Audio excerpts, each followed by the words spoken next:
Hello, my dear friends. How are you? I hope you all are doing well. So, this is a short analysis of JKSSB JEE electrical paper जो कि आपका कल conduct हुआ था 25 अक्टूबर को। तो shortly मैं यहाँ पे आपके साथ डिस्कस करूँगा कि जो इसमें क्वेश्चन पैटर्न था, क्वेश्चन टाइप था, वो किस तरीके का था। ठीक है, फिर मैं थोड़ी सी यहाँ पे आपको थोड़ा सा कंपैरिजन करके भी बताऊँगा कि जो हमारा JKSSB JEE सिविल 2023 पेपर था, ठीक है, उसमें ठीक है जो पैटर्न था और इसका जो जे इलेक्ट्रिकल का इस साल का पैटर्न था उसमें कितना क्या डिफरेंस है, ठीक है, या नेट डिफरेंस क्या है और लेवल का जो है वो क्या फ़र्क रहा है एंड हाउ कैन वी या व्हाट कैन वी एक्सपेक्ट। ठीक है ना, जे जो कि नेक्स्ट हमारा JKSSB जे सिविल का एग्ज़ाम है उसमें हम क्या एक्सपेक्ट कर सकते हैं। और इस पेपर के हवाले से मैं बात करूँगा कि इसमें कट ऑफ जनरल स्टूडेंट्स के लिए, ठीक है, उसकी जो फिजिबल रेंज है वो क्या रह सकती है, ठीक है, और हाईएस्ट स्कोर जो है वो क्या हो सकता है। फिलहाल इस शॉर्ट एनालिसिस के बारे में बात करता हूँ। ठीक है, सीक्वेंसिंग क्वेश्चन जैसे कि यहाँ पे आप देख रहे हो, आपके सामने चीज़ें हैं। टाइप ऑफ क्वेश्चन जो कि लॉजिकल ऑर्डर्स जिनमें हमें बताना होता है। ठीक है, तो इस टाइप के क्वेश्चन यहाँ पे दो है। Match the following type 9 statement based. ठीक है, उसके बाद multiple selection question 6, reason assertion type एक आया था, वन लाइनर्स 9। अब वन लाइनर्स में, ठीक है, अब वन लाइनर्स जो थे वो बहुत ज़्यादा इजी लेवल के नहीं थे। ठीक है, वन लाइनर्स में मोस्ट ऑफ द क्वेश्चंस थे वो एक मतलब आप मान के चलो अच्छे खासे कंसेप्चुअल क्वेश्चंस थे। ठीक है, लेकिन अगर हम जेई सिविल 2023 की बात करेंगे तो वहाँ पे भी जो वन लाइनर्स थे वो भी, ठीक है, कंसेप्चुअल क्वेश्चंस थे, ज़्यादा इजी लेवल के नहीं थे। ठीक है, और फिर डायग्राम बेस्ड और न्यूमेरिकल टाइप, यानी इसमें जो बहुत ज़्यादा डायग्राम बेस्ड क्वेश्चंस जो है वो भी उस उनमें भी मोस्ट ऑफ द क्वेश्चंस जो है वो न्यूमेरिकल ही थे। ठीक है, आपको सॉल्व करने थे, कैलकुलेशन के बेस्ड पर थे। और न्यूमेरिकल बेस्ड यहाँ पे ऑब्वियसली बहुत ज़्यादा क्वेश्चंस जो है वो हार्ड लेवल के थे। ठीक है, लेकिन फिर भी one step to two step numerical उनमें से कुछ ना कुछ तो होंगे। ठीक है, हाफ पोर्शन तो होगा ही। ठीक है, अगर कुछ नहीं तो हाफ पोर्शन उसमें हो सकता है। इसके बाद अगर मैं यहाँ पे बात करता हूँ JKSSB जेई सिविल 2023 पेपर की, तो उसमें जो सिक्वेंसिंग टाइप क्वेश्चंस हैं उसमें आए थे आपके 5। ठीक है, 5 number of sequencing type questions. यहाँ पे 2 ही आए थे, यहाँ हमारे में वहाँ उस टाइम पे 5 आए थे। Match the following type questions वहाँ पे 14 आए थे। ठीक है, JKSSB 2023 में स्टेटमेंट बेस्ड 8 आए थे। ठीक है, इसी तरीके से मल्टीपल सिलेक्शन क्वेश्चंस अराउंड 9 आए थे। रीजन असर्शन एक क्वेश्चन आया था। वन लाइनर्स अराउंड 56 आए थे। और फिर डायग्राम बेस्ड प्लस ये न्यूमेरिकल, ठीक है, तो ये अराउंड आपके 25 to 30, ठीक है, 25 to 30 आप मान के चलो आए थे। उसमें भी जो न्यूमेरिकल टाइप क्वेश्चंस थे वो ज़्यादातर one step and two step calculation के बेस पर थे, मॉडरेट लेवल के थे। ठीक है, ज़्यादा टफ लेवल के नहीं थे। उसमें टफ लेवल के क्वेश्चंस जो कि न्यूमेरिकल पोर्शन में कैटेगरी में फ़ॉल होते हैं तो वो 4 to 5 थे ओनली। बाकी जितने भी थे वो इजी लेवल के थे। इजी भी नहीं थे कि मॉडरेट लेवल हम कह सकते हैं। ठीक है, मॉडरेट लेवल। तो बाकी अच्छा न्यूमेरिकल जो न्यूमेरिकल टाइप क्वेश्चन है इसका कंपैरिजन आप छोड़ दो। अगर हम इस पोर्शन का कंपैरिजन करते हैं, ठीक है, जो कि थ्योरेटिकल पोर्शन है, तो ये कंपैरिजन सेम है। ठीक है, मैंने अभी आपको दिखाया। तो नेट डिफरेंस ओवरऑल, ठीक है, नेट डिफरेंस तो कुछ नहीं आता है, नेट डिफरेंस तो निल है, मतलब न्यूट्रल है।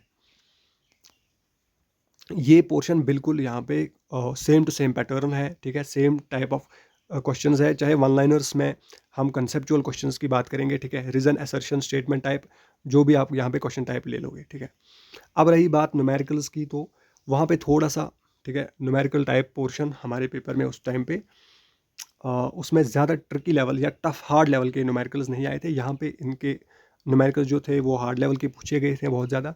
लेकिन फिर भी अगर हम बात करेंगे तो इसमें अगर 43 क्वेश्चन जो डायग्राम बेस्ड प्लस न्यूमेरिकल है, इसमें 38 जो थे वो प्योर कैलकुलेशन के बेस्ड पर अगर थे तो उनमें भी मिनिमम तो 15 क्वेश्चन ऐसे होंगे ही ओब्वियसली, जो कि वन स्टेप या टू स्टेप न्यूमेरिकल टाइप होंगे। ठीक है, और टॉपर ने वो, ठीक है, अच्छी तरीके से किए होंगे, जो कि एक वेल प्रिपेयर्ड स्टूडेंट है अगर हम उसकी बात करते हैं तो।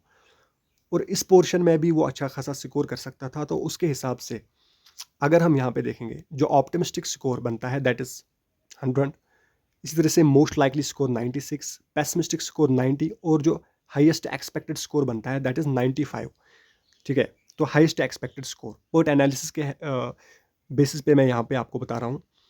यानी जो टॉपर है, अगर हर कोई कंडीशन जो है अगर उसके फेवर में चली गई है, ठीक है, उसने अच्छा परफॉर्म किया है तो ऑप्टिमिस्टिक स्कोर वो 100 कर सकता है। ठीक है, जो कि बहुत ज़्यादा, जिसकी बहुत ज़्यादा पॉसिबिलिटी है इस पेपर में। ठीक है, हाईएस्ट स्कोर 100 तक चला जा सकता है, हो सकता है उसके ऊपर भी फिर चला जाए। ठीक है, वो फिर डिपेंड करेगा कि न्यूमेरिकल पोर्शन में अगर ठीक है 1 step and 2 step numerical type question ज़्यादा थे, ठीक है, जो कि मैं अभी यहाँ पे नहीं बता सकता। ठीक है, उसका तो फिलहाल मुझे आइडिया नहीं है, लेकिन फिर भी जैसे कि मैंने आपको बताया उसका हाफ पोर्शन तो होगा ही। अगर उससे ज़्यादा होता है तो फिर ठीक है, हो सकता है 100 से ज़्यादा स्कोर चला जाए, लेकिन एक ऑप्टिमिस्टिक स्कोर के ठीक है हिसाब से हम बात करेंगे तो 100 आ रहा है। इसी तरह से most likely score normal conditions में, मीडियम कंडीशंस में 96 और पेसिमिस्टिक जबकि कंडीशंस वर्स है, जो ठीक है स्टूडेंट्स के कहने के मुताबिक यहाँ पे कुछ क्वेश्चंस आउट ऑफ सिलेबस आए थे। ठीक है, अगर वो बहुत ज़्यादा टफ लेवल के हो, ठीक है, मान लो अगर है, तो फिर पेसिमिस्टिक यानी वर्स कंडीशंस में जो स्कोर चला जाता है दैट इज़ 90। ठीक है, लेकिन हाईएस्ट एक्सपेक्टेड स्कोर जब हम फिर पर्ट कैलकुलेशंस की हेल्प से निकालते हैं तो दैट इज़ 95 तक जा सकता है। और ऑप्टिमिस्टिक यहाँ पे 100, ठीक है, ये आपको ध्यान में रखना है, 100 तो जा सकता है। ठीक है, उसकी बहुत ज़्यादा प्रोबेबिलिटी है। इसके अलावा अब हम बात करेंगे कट ऑफ की। ठीक है ना, क्योंकि ये तो है देखो जो कि हमारा 2023 का जेईई सिविल का पेपर था। ठीक है, अभी मैंने आपको दिखाया कि पैटर्न और क्वेश्चन लेवल, ठीक है, वो बहुत ज़्यादा मैच हो रहा है। ठीक है ना, ऑलमोस्ट सेम ही है। अब थोड़ा सा न्यूमेरिकल पोर्शन में फ़र्क आ रहा है। ठीक है, वो भी बहुत ज़्यादा डिफरेंस नहीं है। तो हमारे पेपर में जैसे कि आपको पता है कि 105 के अराउंड हाईएस्ट स्कोर गया था। ठीक है ना, हाईएस्ट स्कोर 105 के अराउंड गया था। तो अगर यहाँ पे अगर हम न्यूमेरिकल पोर्शन की वो डिफ़िकल्टी लेवल को कंसिडर करते हैं तो उसके हिसाब से फिर यहाँ पे 100 हो सकता है। ठीक है, लेकिन ज़्यादा भी वेरिएशन नहीं आएगा। तो जनरल कैटेगरी में जो फिर इस अगर हाईएस्ट स्कोर 100 चला जाता है तो फिर कट ऑफ के चांसेस जो है वो 95 तक चले जाते हैं। इसी तरह से 96 अगर स्कोर हो जाता है हाईएस्ट तो कट ऑफ के चांसेस जो है वो 90 तक आएंगे। और अगर 90 जो पेसिमिस्टिक स्कोर है वो होता है तो फिर 85 तक जा सकता है। ठीक है, बट उसके चांसेस जो है वो कम ही लग रहे हैं। और एक्सपेक्टेड 95 तो उसके लिए 90 है। तो इसीलिए जो फिजिबल रेंज आती है, ठीक है, जो कट ऑफ की जो एक फिजिबल रेंज है जनरल कैटेगरी के लिए वो 85 टू 95 रह सकती है यहाँ पे। और ज़्यादा चांसेस जो है वो 90 टू 95 है। तो ये एक सेफ स्कोर है। ठीक है, मतलब जिसको हम कह सकते हैं कि 90 से ज़्यादा प्रोबेबिलिटी बनती है इसकी। 90 से 95 का जो स्कोर है इसकी प्रोबेबिलिटी 90% से ज़्यादा है कि ठीक है स्टूडेंट इस स्कोर में सेफ है। ठीक है, वो सिलेक्ट हो सकता है, वो मेरिट में आ सकता है। बाकी एक फिजिबल रेंज है। ठीक है, बाकी जो ठीक है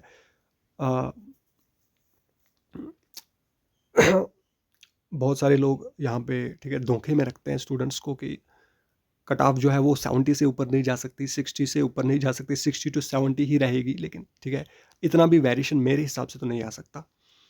ठीक है, पेपर का लेवल जो है वो हम मान के चल सकते हैं यहाँ पे एक जो असिस्टेंट इंजीनियर का पेपर होता है, ए लेवल का पेपर, उसको टच कर रहा है। लेकिन फिर भी जो कंपटीशन है, ठीक है, और पोस्ट ऑलरेडी कम है, कंपटीशन बहुत ज़्यादा है। ठीक है, अब यहाँ पे 100 ही पोस्ट हैं खाली ओपन मेरिट के लिए। ठीक है, तो उस हिसाब से फिर जैसे कि मैंने आपको बताया कि जो हाईएस्ट पॉसिबल स्कोर यहाँ पे बन रहा है, तो फिर अगर हाईएस्ट पॉसिबल स्कोर इनमें से किसी को टच करता है तो फिर ऑब्वियसली जो 100 स्टूडेंट्स हैं वो तो ठीक है 5 से 10 मार्क्स में अकोमोडेट हो जाएंगे। ठीक है, तो इसीलिए यहाँ पे फिजिबल रेंज जो है वो कट ऑफ की ही रह सकती है।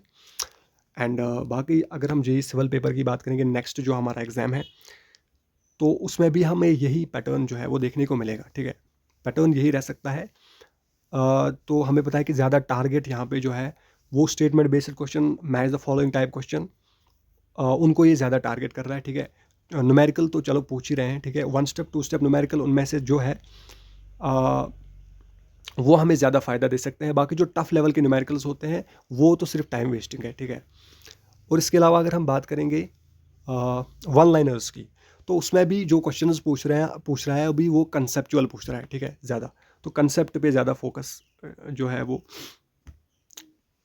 करना होगा, ठीक है। तो बाकी अ, मैं उम्मीद करता हूँ कि आपको वीडियो जो है वो अच्छी लगी होगी, ठीक है। तो आपको अगर मतलब अपने हिसाब से आपको क्या लगता है कि आप में से अगर किसी ने मतलब, ठीक है, 95 या 100 तक को टच किया है या उससे भी ज़्यादा टच किया है, तो प्लीज़ कमेंट सेक्शन में बता दीजिएगा, ठीक है। एंड आपकी अपनी राय क्या है वो भी बता दीजिएगा। एंड मिलते हैं नेक्स्ट वीडियो में। And thank you.